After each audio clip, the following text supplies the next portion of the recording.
Introducing the fantastic Colour My Wall.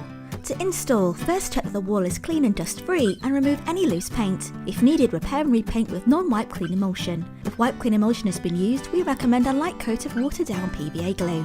Measure up from the skirting board 1200mm and add 5mm and mark with a pencil. Do this for the middle and each end.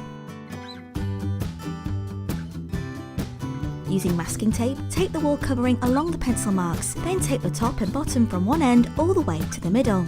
With the help of an assistant, hold back the half not stuck on top and bottom and peel and trim off the backing paper, then carefully stick the top and bottom corners back to their original marks. Start with light pressure from the middle out to the top and bottom and slowly move towards the centre. Nearing the middle, the assistant will need to lightly hold the wall covering off the wall to remove air bubbles.